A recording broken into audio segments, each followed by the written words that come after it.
If you do not wish to have your voice recorded, please do not speak during the call. If you do not wish to have your image recorded, please turn off your camera or participate by phone. If you speak during the call or use video connection, you're presumed to consent to recording and use of your voice or image. Another quick thing that we have to say about AI. So DOE requires pre-authorization to record meetings and prohibits use of unauthorized recording devices. DOE does not recognize AI tools such as meeting assistants as authorized recording / transcribing tools and will not allow unverified participants. For any commercial available services, including but not limited to Read AI, Otter AI, and Fireflies AI, that provide meeting transcription, meeting assistance, and meeting recap capabilities. Any violations of this policy will be reported. But with that, let's get into the webinar. We're so excited to have you all here today to talk about funding strategies for nonprofits and schools, incentives and rebates, and how to find them. And with that, let's get started. So today's agenda, we're going to be doing some welcome and introductions. Then we'll learn how to identify incentives in your area, and we'll hear from DSIRE. We'll hear from someone from ICF. We'll talk about program types and applications. Then we have 2 case studies to talk and their learned experiences, one from Goodwill and one from Mascoma Public Schools. And we'll finish with some conclusion and questions. Just for reference, this is the roadmap that we're kind of taking you on this webinar series. This is the second in a series. The first was on making the case for energy investments, and you can watch that recording linked on our website or on these slides, which again, like I said, will be shared, and this recording will be shared after this webinar.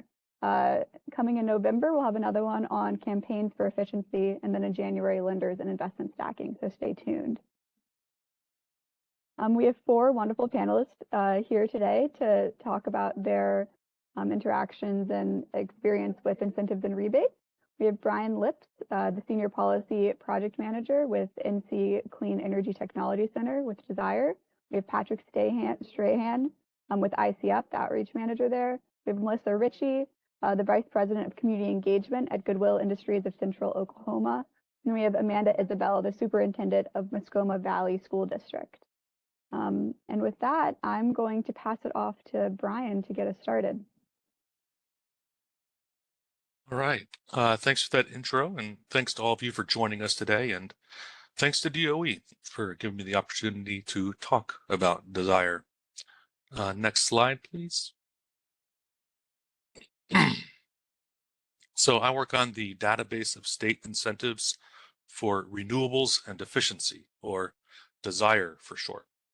DSIRE has been around since the late 1990s, and it's always been part of my organization here, the North Carolina Clean Energy Technology Center at NC State University. DSIRE has historically been funded by the U.S. Department of Energy, though we lost funding under the previous administration. Since that time, we've been maintaining this resource with our own funding because we strongly believe in the project and the valuable public service that it provides. You can see the URL here. Just be careful when you're typing it. There's just one E. I'm not sure where desireusa.org will take you, but you probably don't want to find out on a work computer. Next slide, please. So DSIRE has detailed summaries of more than 2,500 different policies and incentives that support the use of renewable energy and energy efficiency. And in the past few years, we've expanded our scope to include energy storage, electric vehicles, and electric vehicle charging infrastructure. So this includes every federal policy and incentive that fits within our scope. DSIRE is national in scope, so we also have detailed summaries of every policy and incentive adopted by all 50 state governments, as well as the territories. We also have summaries of every financial incentive offered by every utility company with 30,000 or more customers, and the top 50 cities and counties by population, as well as some examples of particularly innovative or aggressive policies and incentives adopted by smaller local governments. DSIRE also includes some tools and other resources, including detailed energy policy maps that provide a visual representation of state policy adoption across the country. Next slide. So we get the yep. So we divide all the programs in DSIRE into two categories: financial incentives and regulatory policies. And these are the different types of programs we include within those two categories. So we include a variety of tax incentives, including tax credits, tax deductions, property tax incentives, and sales tax exemptions. Obviously, those will be less pertinent to non-taxable entities, though some of these may have provisions that allow for the pass-through of that benefit. So definitely the type of thing you'll want to look into, but probably with the help of a tax professional. We also include loan programs, rebate programs, grant programs, and other types of financial incentives.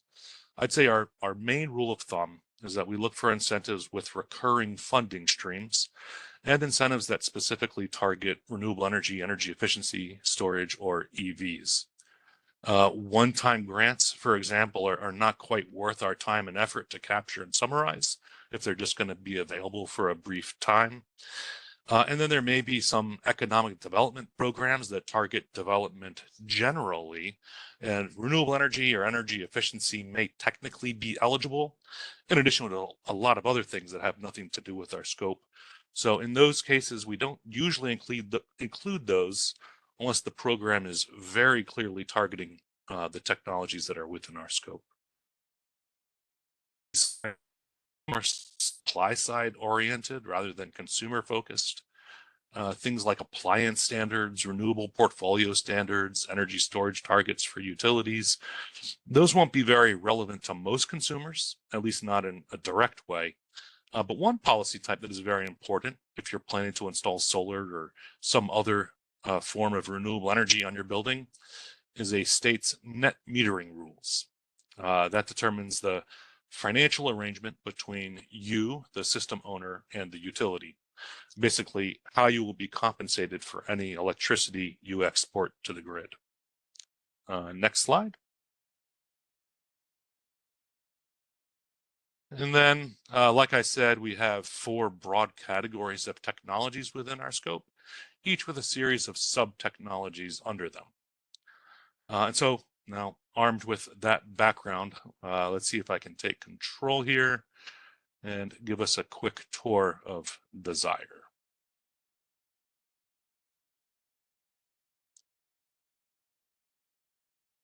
All right, so hopefully you can see my screen here. This is the homepage of DSIRE. Scroll down, we have a map, and from here you can click on any one of these states to pull up a filtered list of programs that are available in your state, or you can go to this search bar and type in your zip code. Here's my zip code down in Raleigh, North Carolina. And now here's a filtered list of all the programs that are available in that zip code. You can see there's 48 of them. And this includes federal incentives as well, denoted with this US. The rest should be NC. This list defaults to sorting by to show at the top the ones that were most recently updated. And you can change that if you like. You can also type some stuff in the search bar. Now this search bar queries the program name here. Or if you really want to get specific, you can click this apply filter button. And from here, you can narrow your search if you're looking for incentives for a specific type of technology. Or if you want to narrow the search by the type of customer you are, you can search by eligible sector. Now, one word of caution here, since you're all nonprofits, if a utility or a state government or whoever is administering the incentive specifically say that a program is applicable to nonprofits, then we will check off nonprofits as being eligible for this incentive. But there may be cases where the utility or state agency is silent about the eligibility of nonprofits, but maybe nonprofits technically are eligible for an incentive. So just to be safe, if you're doing a query, you might want to at least start by searching for all non-residential. So let's look at some of these. Here's at the top of the list here. This is my local utility, Duke Energy. This is their non-residential energy efficiency rebate program.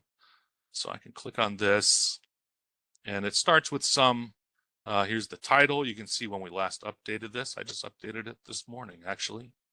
And then at the top, we have some kind of broad fields that get at describing the program, including a link to the program website, the types of technologies that are eligible, and then some brief information about the incentive amounts. You can see there's a bunch of different types of equipment included in this program.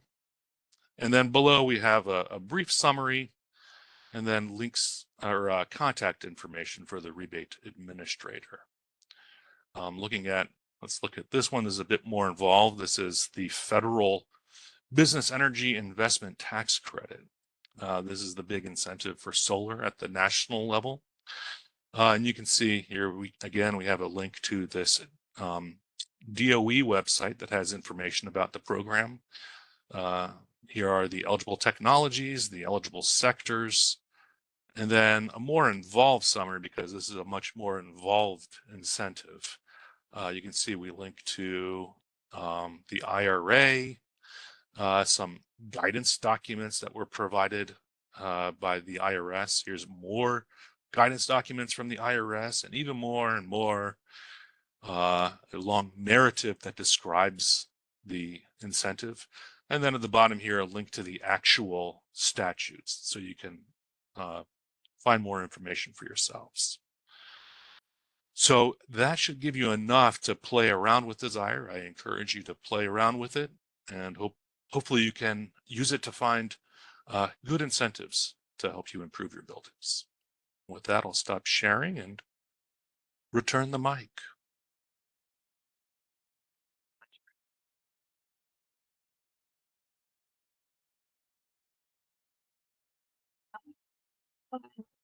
We really think that was to navigate incentives and rebates, and we hope that you all are able to look at the website and see if what's available in your area. With that, I'm going to pass it off to Patrick from ICF. Thanks so much.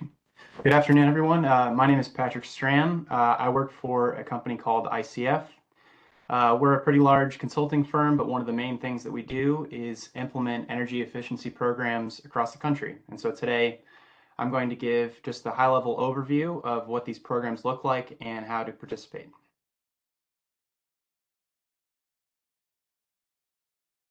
So here's just a few examples of some of the utilities that we work with.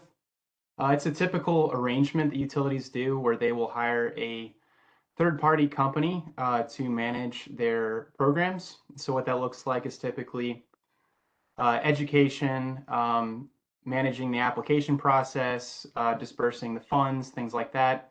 Every arrangement's a little bit different. I'm probably going to say that a lot today, but from a high level, that's typically how it works.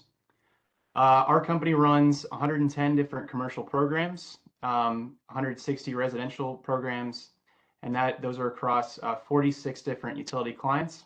A lot of that's focused on the East Coast, but we do have a number of other utilities across the country. Next slide. So from a high level, how utility programs look like. So for this audience, it is pretty standard for public and private schools, school districts, community colleges, all different types of educational customers and nonprofits are typically going to be eligible for these programs where they exist. I do want to emphasize that every utility in the country typically runs these a little differently. They'll have different rebates, different requirements, different eligibility standards. Everything is highly dependent on who your utility provider is. But most utilities do offer financial incentives, rebates, and various resources that can help their customers implement energy efficiency projects. And so this does not just apply to investor-owned utilities. Some municipal utilities and co-ops do also offer these programs. So from a high level, how do you participate? The first thing to do would be to check your utility website, look for their energy efficiency offerings if they do have them, and try to get an understanding of what those requirements are. Who do they apply to? What are the high-level requirements of how you plan a project? Some programs require that you talk to the utility way in advance of the project. Some utilities don't really mind about that, but that is definitely a really very important thing, and I'll speak to that in just a couple of slides. But these programs are there basically to build into your budget when you're making project planning. And so the best way to engage with your utilities is going to be finding out who your point of contact is with your utility. On their website, they will typically have who to reach out to, and if it sends you to a customer service center, typically they'll find you the right person that'll help you get up to speed on these programs and how to navigate them. But definitely start with visiting the websites to begin with. DSIRE is a great resource for looking at these different programs and where they exist. But we definitely recommend reaching out to your utility as a first step. Next slide, please. So from a very high level, these are just a few examples of different programs that exist in the country. Every utility is going to be very different, but these are standard ones that you'll see across states, state lines, different utilities within states. They'll have some of these. Probably the most basic one is going to be their prescriptive incentive programs. All that means to be prescriptive is just that one widget equals this amount of rebates. So if it's a light fixture, you'll get a certain amount of money, and it'd be very easy to calculate what your incentive would be for that project. Lighting is not typically the only thing in these programs. You'll see, appliances, new construction rebates. Every program is very different, but prescriptive programs have been the way that they've done these for a very long time.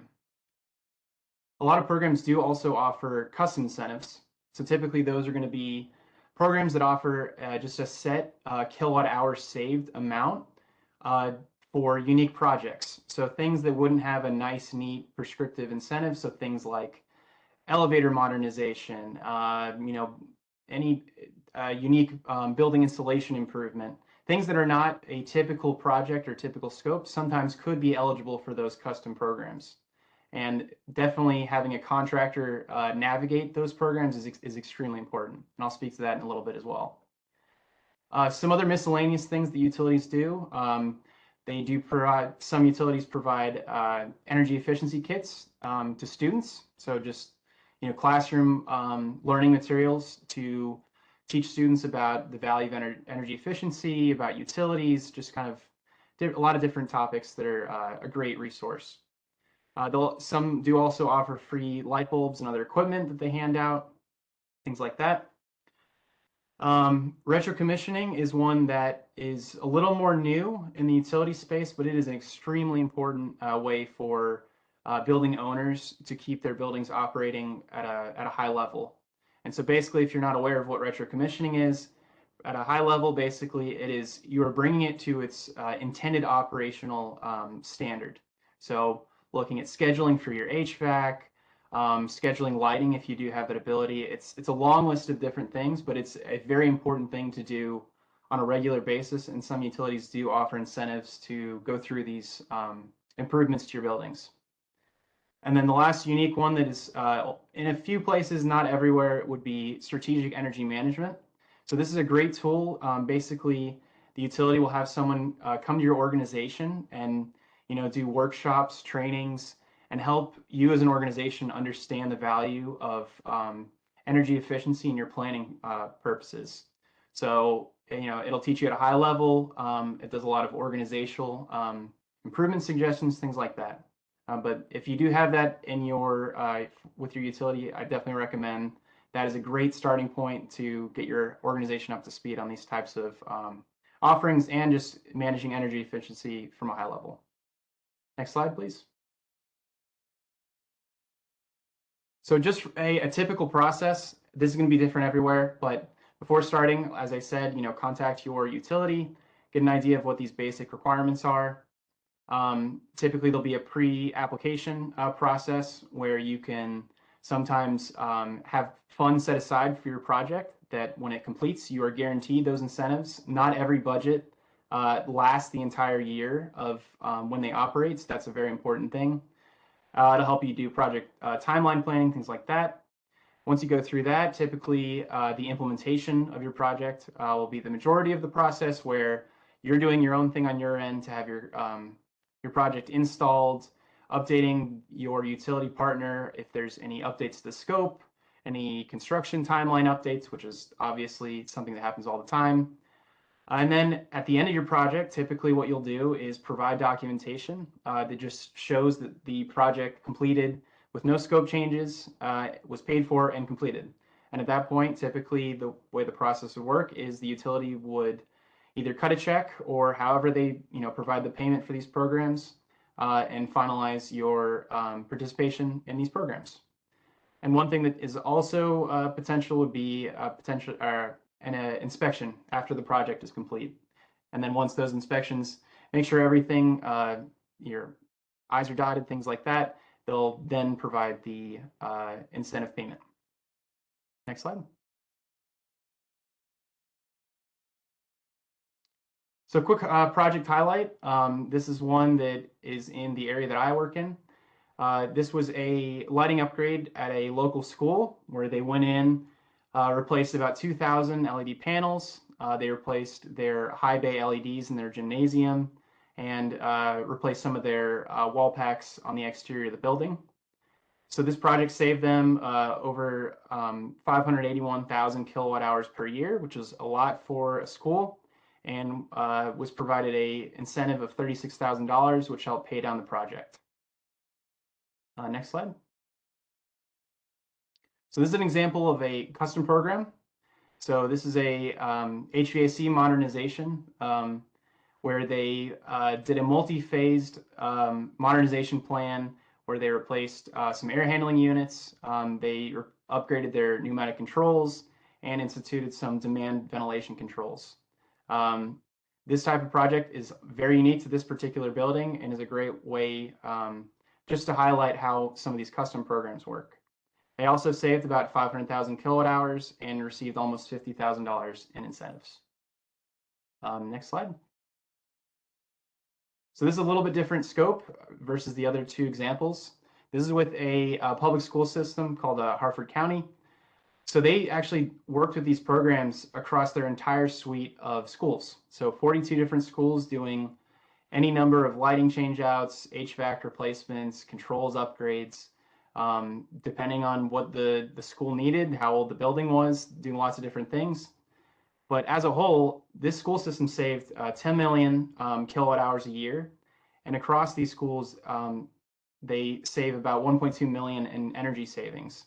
On top of those energy savings, they also received almost $2.5 million from the utility across these 42 schools. So these kinds of things add up. If your building is just doing a few things one year, the next year, these things stack, they add up. They do have a good effect on budgeting.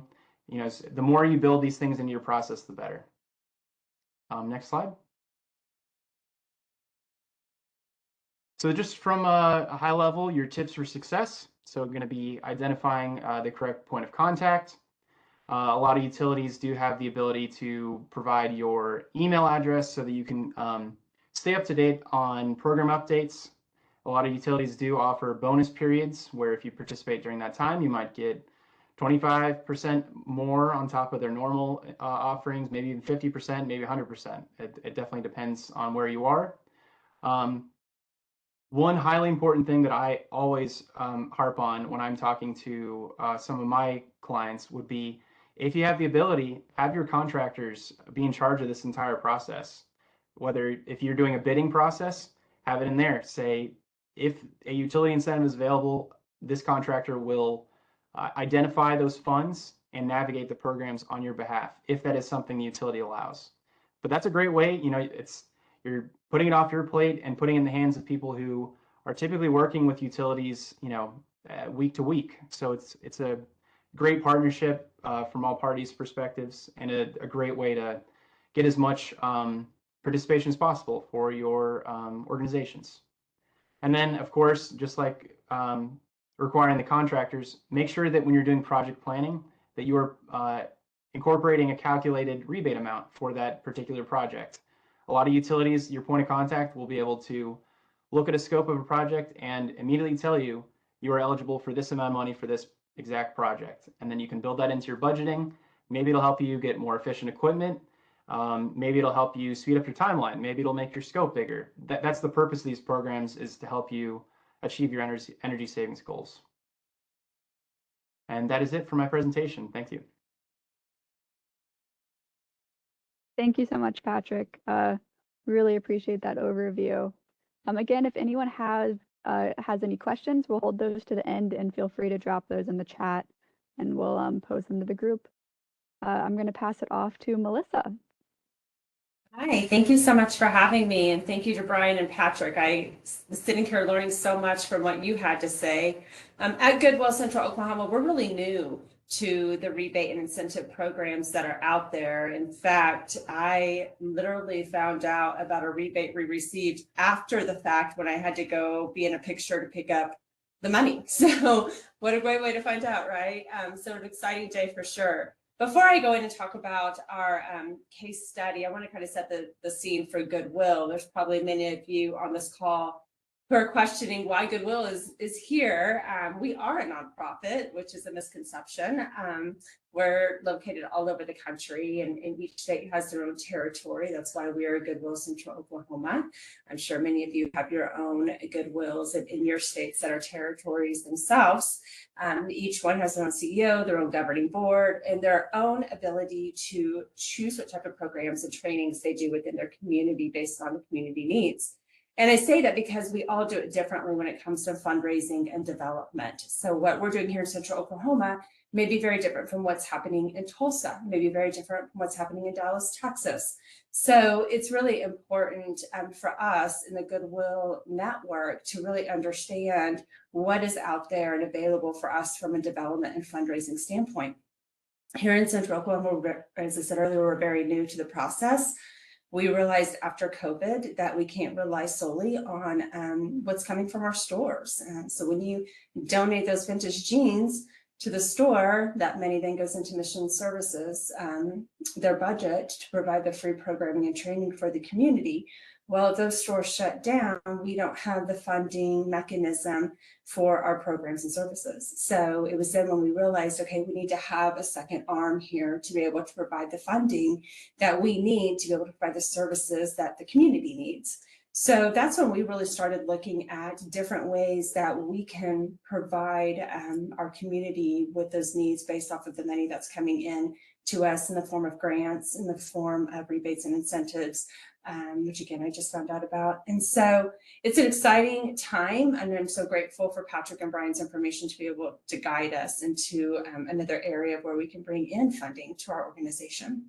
So for Goodwill, we are that social enterprise, as you see here on the screen, and we provide that free training and programs. So it's really important for us to find other ways to fund those entities. Next slide, please.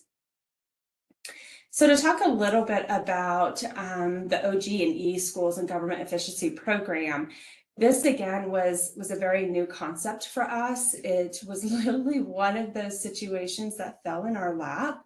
Our electrician came to our maintenance team and said, hey, we have this rebate. We really think we could apply for it and get you some money. And again, I knew nothing of this until the day you see me on that screen picking up the check. And it was a situation where they said, we'll take care of everything. And so when Patrick talks about, ask your contractors to handle the process, that's exactly what happened for us. Our contractor said, you just give us the little pieces of information we're missing, we'll take care of everything else for you. And they used a third-party company to apply. It was one person who handled everything for us. So very simple process. It was to the point where when I was going back and researching how this all unfolded, that I literally kept asking, but wait, it was really that easy. You didn't have to do this or this compared to what you would have to do for grant funding. And they were like, really, no, it really was that easy. I'll show you the emails. So it was nice to see that there are those opportunities to where people are out there that are willing to help you with the application process. Most of us have very small teams. We're wearing many, many hats in the nonprofit world. So to be able to have people that are willing to help us is is a breath of fresh air, honestly. So once we applied, we received the new LED lights. They were here at our headquarters where I'm located, and then we're looking to do those much more further than that. We did receive more than $50,000 in rebates, as you can see there in our check. Next slide. So again, savings start with a bright idea. It was a bright idea from our electrician who came to us and said, we had this opportunity, and OG&E replaced 361 fluorescent halogen and metal bulbs with energy and efficient LED bulbs. The picture you see here on your screen is our digital literacy lab. This is a brand new lab for us here in Goodwill, Central Oklahoma territory. This allows people to come into our lab and receive free training on how to use a computer, how to write a resume, how to write a cover letter. So prior to having these new lights in here, it was a little dark, it was a little dingy looking, and we really wanted to brighten the space. We wanted people to come into the space and feel like they belong, feel like it's, you know, a really great place for them to be and learn. And so this was awesome for us to replace these bulbs and really give them that place to start their next journey. So you'll see a little bit of the numbers here, what we saved, our estimated annual savings, the incentives, and the 2 years estimated payback period. Next slide, please. So here's our Goodwill territory map. I told you earlier that most states have territories. We have 3 different territories: Tulsa, Lawton, and Central Oklahoma, with Central Oklahoma being the largest with 37 counties. I show you this because this explains what we're doing next and how OG&E's rebate program will be able to help us in this next phase. We'll be able to provide LED bulbs in 26 of our stores. If you've been in Goodwill stores, they're all different across the country. And for us, again, we really want to provide a place for people to feel welcome, a clean atmosphere, a bright atmosphere, a place that they can go and have fun while they thrift shop. And so that was really important for us, not only on the energy saving side of things, but also the experience side. We want it to be a place for people to enjoy going to. So this is our next step, is to do LED bulbs in all of our stores, which is really exciting. Next slide, please. So grants versus rebates, you know, many of you on the call are familiar with the nonprofit fundraising. You understand grants, but what does that mean when you're, you know, putting it up against rebates? And this is something that was, again, very new to me. I come from a fundraising background, but yet still didn't know that rebates and incentives were out there for us to use. Grant writers, bless them. I have a grant writer on my team, and it's hard work. It's a lot of hours.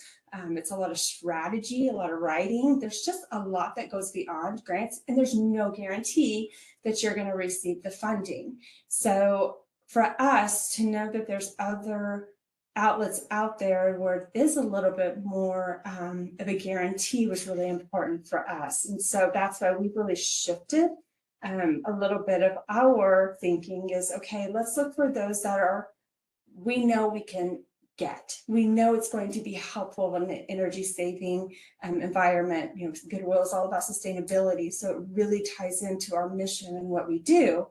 So you can see here, I just put that comparison for those that are like me who really didn't know a lot about the rebate side and how helpful it can be. Next slide. So I broke down the grants and rebates pros and cons for you. And pros, no repayment. You get the money, you use it for whatever needs you have within your nonprofit.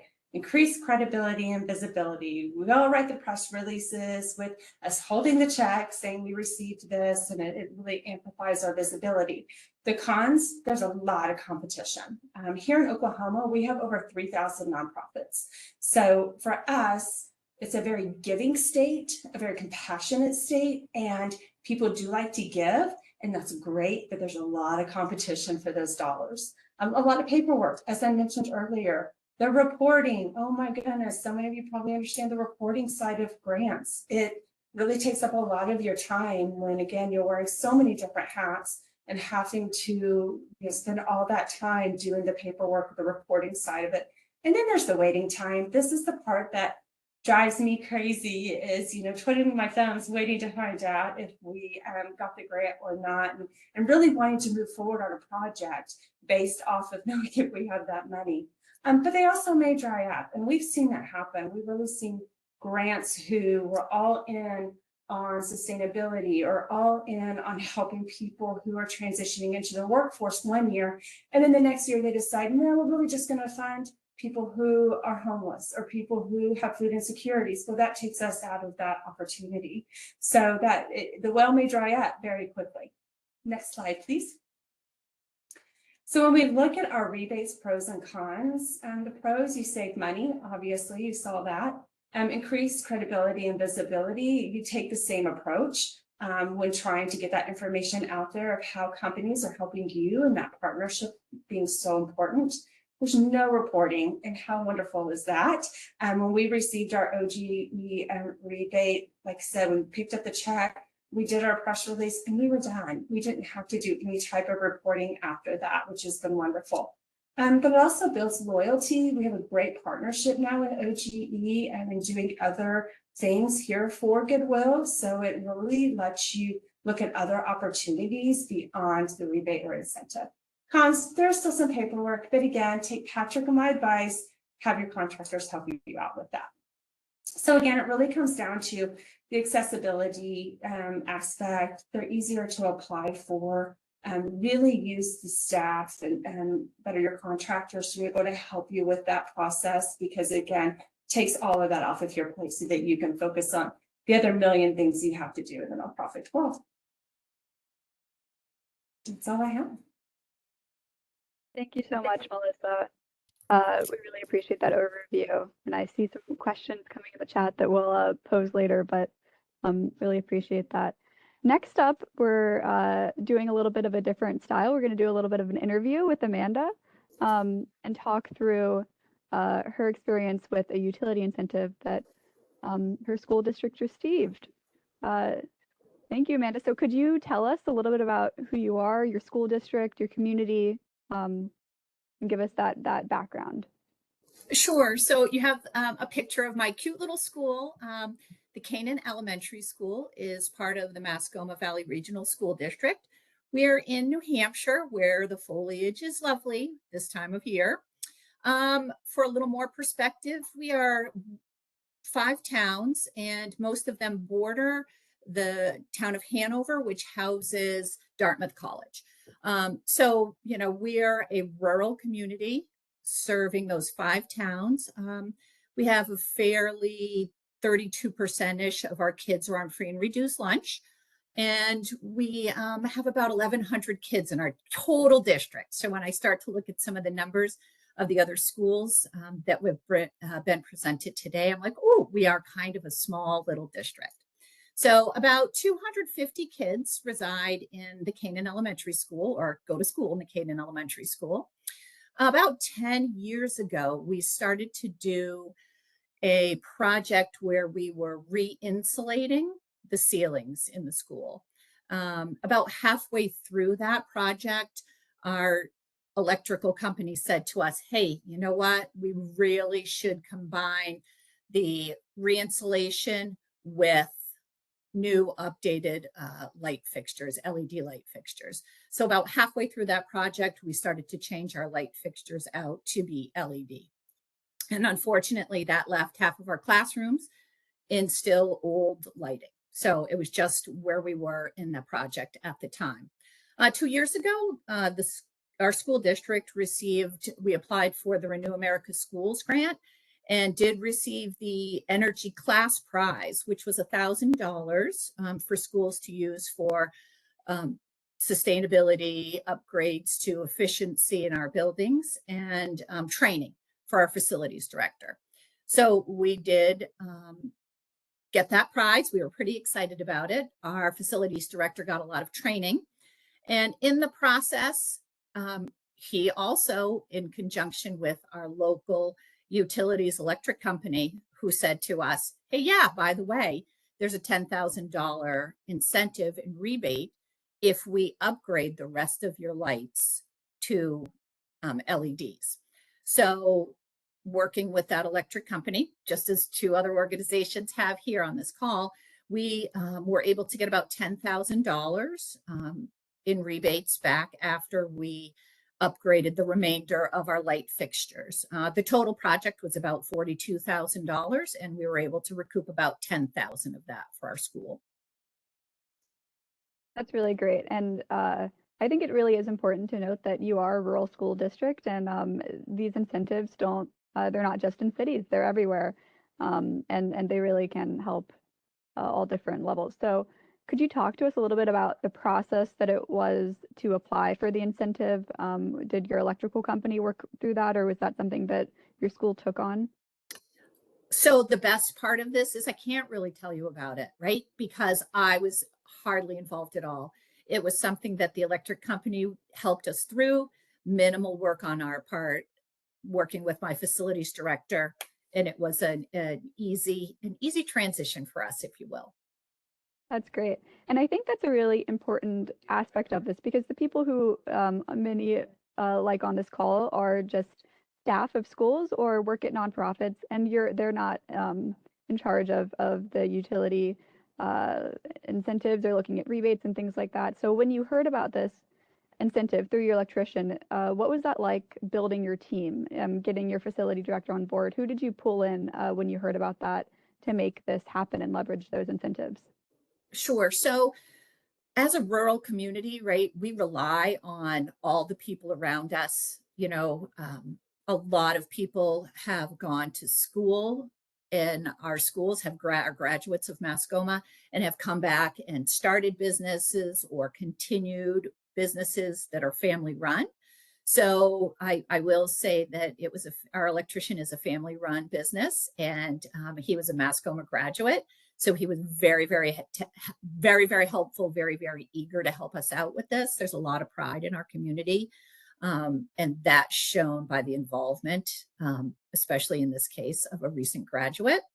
But I knew that I needed people around me that were going to know about fixtures and facilities and energy savings and how I could best present this project, because a $42,000 project, even though it was coming out of our Class Energy Prize Award, was still a significant amount of money to be spent in our district. So I wanted to make sure that my business administrator, that my accountant, that my facilities director, even my custodians and my building principal were able to say to the community, look, here's what we're going to do to improve the learning environment for our kids, and at the same time, save some money for our taxpayers.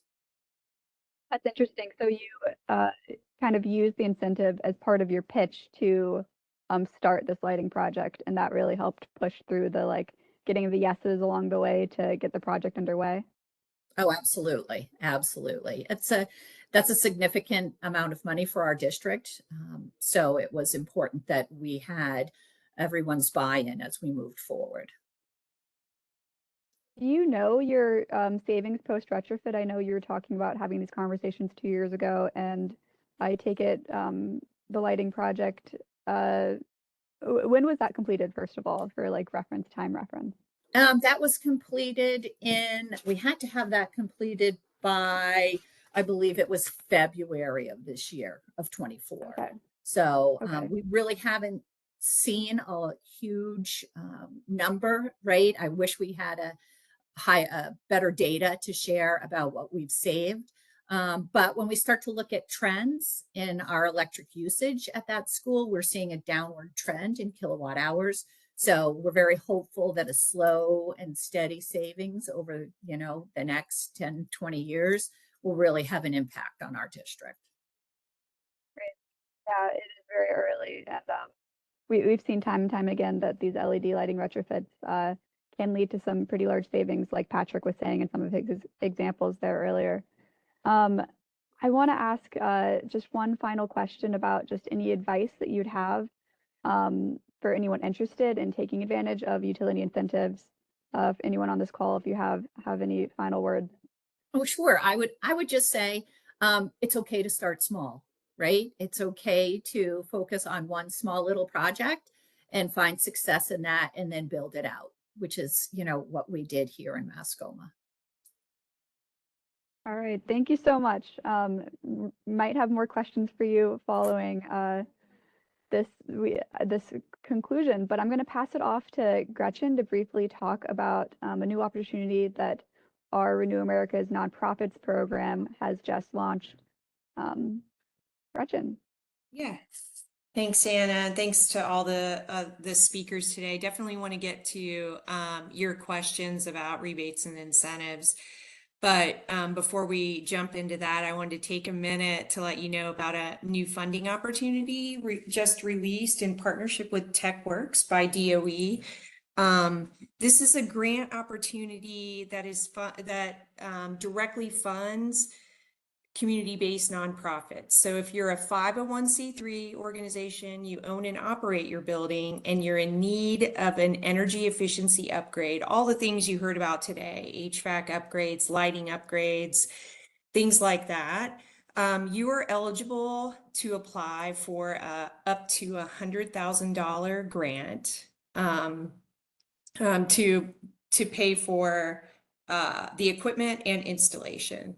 It's a really quick turnaround grant. The applications are due November 12th by midnight or slightly before midnight. I included the link or the website here and a QR code so you guys can check out more information about this opportunity. The application process is pretty quick and very streamlined. This is a funding pathway that's a new mechanism within DOE, again, in partnership with TechWorks, but it's meant to simplify the application process and really give y'all access to funding to help support energy efficiency upgrades. Next slide. It's a little time sensitive here, and so that's why I wanted to make sure I was able to squeeze in letting you know about this. Tomorrow we have an informational webinar. It's from 2 to 3 p.m. Eastern. You do need to register for it, so we included the link here in QR code. I hope you can join. You'll find out all the information about what exactly the application is asking for, how we're scoring the applications, you know, the specific uses for this up to 100K. It is a matching grant, so just want to flag that. But please join us tomorrow from 2 to 3 and hear more about this exciting opportunity. We're really thrilled to be able to offer it to our nonprofit community. Okay, so how about some questions on rebates and incentives now? I think that we're at that point. Anna, you want to switch to the next slide? All right, I did want to flag really quickly. I see a lot of comments and questions about direct pay. My colleague Mariah put a link in the chat. There's also we've done several webinars on direct pay, both on the schools and the nonprofit side. So I'd encourage you to go to our website, and you can either click on the link Mariah put in. That's the one specifically for nonprofits. There are also 2 webinars on direct pay for schools. So we are really interested in helping kind of connect the dots for y'all on taking advantage of this opportunity that's offered to 501c3s for the first time in history. So it's a really exciting opportunity to support solar installation across nonprofits. Okay, let's see. We've got some questions here. A lot of them are about very specific programs, and maybe I'll just direct you back to the great site that Brian presented on early in the presentation, DSIRE. That really is a comprehensive great starting point to go on and filter through, you know, specific projects, locations, and what you're looking for and what is available in your area. So I'll just flag that for you. And then you've heard many of the speakers say your contractors are a great starting point as well. So having those conversations with the technical people that are helping you with your building. But let's open it up to Anna. I think feel free to. Yeah, I see a question about bundling and stacking incentives. And I'm pretty sure that that's incentive specific, but I don't know if Brian or Patrick, if you guys have any experience with how incentives and rebates can be stacked. Yeah, it is very incentive specific for both of the incentive types, and there could be tax implications as well. Particularly if you're dealing with, if one of the incentives is a tax credit and then you get a grant or a rebate, that could affect the basis upon which you're calculating the tax credit, or maybe that state incentive or utility incentive is taxable. So again, I think it's very specific. You need to read the rules closely and just be aware of those kinds of factors. Thank you. I see a question about if you feel like you can make a generalization about what types of utility incentives specifically you're seeing most, if it's mostly about gas or electric, water, or all of the above. Yeah, from DSIRE's perspective, we actually don't track water incentives. So to the extent that a water utility offers incentives, that's outside the scope of DSIRE. So I can't really speak to that, but we do track gas and electric utility incentives. And I think electric are much more prominent. And a new trend we're seeing is in utilities, electric utilities offering electrification incentives. Induction stoves and other types of building electrification technologies are newly being incentivized. Thank you. I see somebody put in the chat something about water incentives too. So, yeah, feel free to look into that. I forget who asked that question originally, but let's see. I see a couple questions specifically about Patrick's case studies that he brought up and talking about those savings versus the kilowatt hour savings versus the amount of utility or amount of incentive that they received back, and talking about that ROI and how long it takes to really recuperate your funds invested. I know we had that one example that Melissa provided that was really great, saying that they were hoping to see their funds recuperated within the first 2 years. Amanda talked a little bit of a longer time span, and I think it really depends. But I don't know, Patrick, if you see any trends about average like ROI rates and how long it typically takes for different kinds of energy efficiency projects to recuperate their funds. Yeah, I hate the it depends answers, but that is the right answer. The two, so I gave 3 examples. The first 2 examples were in Georgia Power, and the average typical target for incentive is going to be about a third of the lighting cost. But it totally depends on the scope, you know, how expensive your materials are, installer, that kind of thing. And some utilities, you know, have much lower and much higher incentives. So it is very utility dependent on the amount of rebate they're providing, and then which would affect the ROI on those things. But LEDs are going to have very low ROIs regardless of how much incentive you're getting from your utility. Thank you. I think that's good background. Brian, do you have something to add? No, I Okay. think you said it well. Okay. I do see a couple questions also about the opportunity that Gretchen just talked about. And we really do direct you to the webinar tomorrow, and that will also be recorded. So if that time does not work for you, you can visit our website for more information about that. Just wanted to call it out.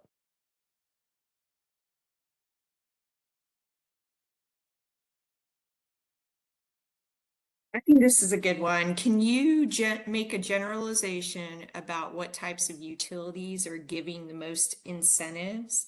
So I'll throw that one over to Patrick and Brian too. It's a little bit of a tricky one, but if they need everything, where do they begin? Is there a sweet spot, you know?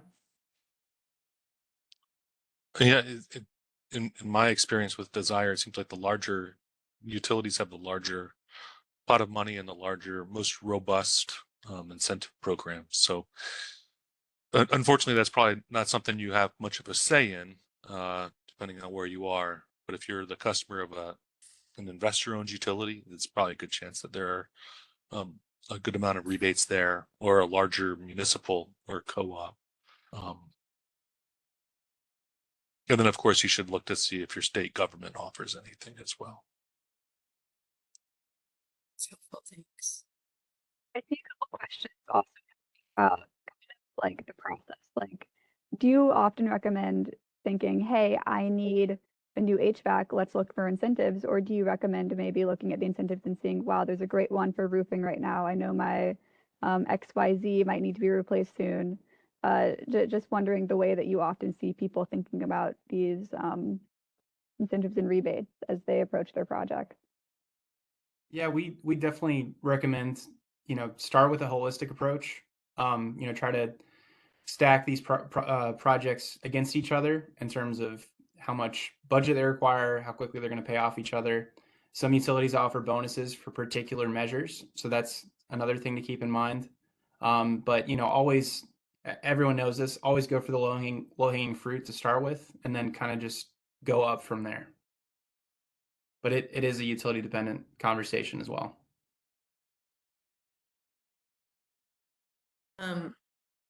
I have a follow-up for Amanda and Melissa. Just based on the work that you, the initial efficiency work that you did and the incentives, how did that lend itself to, attracting additional funding? Was that something that was able, this may be a trick question, I don't know, but was that something that was able to be leveraged? Because now you have these numbers, basically these savings numbers. And so just curious how that was translated, not just to philanthropy, but to your larger community. Let me go first, Amanda? Sure. And because this is our first time, it's really allowed us to, look broader and think differently of how we can incorporate this into our philanthropy practices. It's interesting. I've already sent information to our maintenance team to say, we need to go look at this website. We need to sit down and go through this. And so it's really opened up the conversation for us to incorporate this into our development plans. I hope I answered your question. Yeah, that's great. Okay. Yeah, thank you. Perfect. So as we start to move forward, right, we have this pot of money that is the energy class prize for schools, which is the one you just posted is for the Renew America's nonprofits. We have the Renew America schools. So people should apply for that because it's great. It's great. But as we start to look at that pot of money, we were really unsure of what to do with it. And this lighting retrofit was the perfect way for us to use that, and then to get the incentive so that we could replenish our original amount of funds was even better. So that's where we're moving now. We don't really need to look at more lighting retrofits in our district, but what we do need to start to look at is some of our HVAC systems. And kind of based on this webinar today, we will be starting to look at some of the incentives that are there so that we can continue to have that pot of money to do a project, but then also replenish it. So I've got a lot of things percolating right now. Yeah, that sounds like that's fantastic. Thank you so much to both of you for sharing that. I think we're in the last 2 minutes. Anna, I don't know if you had any other burning questions here on the list. If we didn't get to your question, we will send out this webinar, the slide deck and the recording. So hopefully you can find the answers within the deck. And if not, you can email nonprofits@doe.org and we can help find the answer for you. But Anna, any other? I don't think that's it. Thank you everyone for your time. We really appreciate you all being here and your great questions and activity in the chat. We love seeing the community of sharing links live and creating a space for that. Again, if you do have any questions, you can email the nonprofit website. It's also linked in the presentation. And if anything's directly specific for one of the panelists, we will direct that to them. Also feel free to check out their websites and explore the resources that they talked about today. With Yeah, that, I think and that's it. we'll also include a link or more information about our upcoming webinar in November. We're skipping December, but we'll have another one in this series in November and then another one in January. So you'll be getting more information about that in the nonprofit newsletter. If you're not part of the nonprofit newsletter, please go on the Renew America's Nonprofits website and sign up to get that information. But we hope you stay engaged, and we hope this was helpful. It was a huge help, I think, to us to be able to hear the breadth of resources and how effectively they're being used too in a school and a nonprofit was really powerful. So thank you so much for, to all of our speakers for being here and sharing your expertise. Yeah, and we also, quick final drop, we have a survey on our website that you're welcome to take to send us suggestions of what other topics of webinars you'd like to hear. We really like being able to reach out and put together some great case studies and resources for you all during these events. So feel free to share any ideas. And I believe this webinar was actually a topic posed by one of the nonprofits on that survey list. So we really do look at those and appreciate all of you's feedback and advice. And with that, I hope you all have a great rest of your Tuesday. Thanks, everybody. Thank you. Take care. Thanks. Thank you.